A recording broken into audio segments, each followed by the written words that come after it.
हज़रत अनस इब्न मालिक रज़ी अल्लाह तआला अन्हु से रिवायत है कि रसूलुल्लाह सल्लल्लाहु अलैहि वसल्लम ने इरशाद फरमाया कि हर चीज़ का एक दिल होता है और कुरान का दिल जो है वो सूरह यासीन है।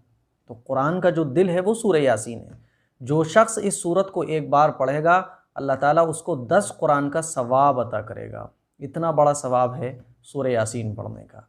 इसी तरह से हज़रत अबू बकर सिद्दीक़ रज़ी अल्लाह तआला अन्हु की एक रिवायत में आया है कि रसूलुल्लाह सल्लल्लाहु अलैहि वसल्लम ने फरमाया, सूरह यासीन को तौरात में मुअम्मा कहा गया है क्योंकि ये अपने पढ़ने वाले को दोनों जहान की भलाई अता करती है सूरह यासीन, और दुनिया और आखिरत के दुख को दूर करती है सूरह यासीन।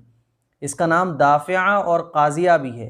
ये अपने पढ़ने वाले से हर बुराई को दूर करती है और पढ़ने वाले की हर ज़रूरत को पूरा करती है। जो इसको पढ़ेगा उसको 20 हज के बराबर सवाब मिलेगा। इतना बड़ा सवाब है। आगे सुनिएगा, हैरान रह जाएंगे आप सूरह यासीन के फजीलत को सुनकर।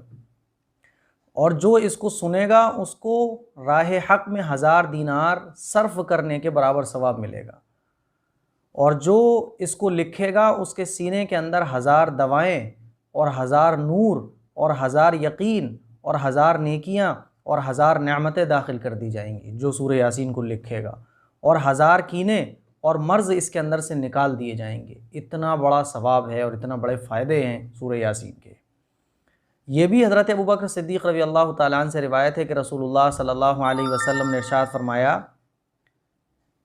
कि जो शख्स जुमे के दिन अपने माँ बाप की कब्रों पर या दोनों में से एक ही कब्र पर जाकर सूरह यासीन पढ़ेगा, अल्लाह ताला इस सूरत के हर हर्फ के बराबर 10 गुना, हर हर्फ की तादाद के बराबर उसके गुनाह माफ़ कर देगा। यानी जो कोई अपने माँ बाप की कब्र पर जाकर सूरह यासीन पढ़ेगा तो जितने हर्फ सूरह यासीन में हैं इतने गुनाह माँ बाप के माफ़ कर दिए जाएंगे।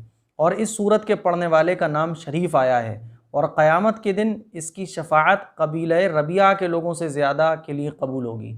और हदीस में है कि जो शख्स रात को सूरह यासीन पढ़े उसे बख्श दिया जाता है, और जो सूरह दुखान पढ़े उसको भी बख्श दिया जाता है।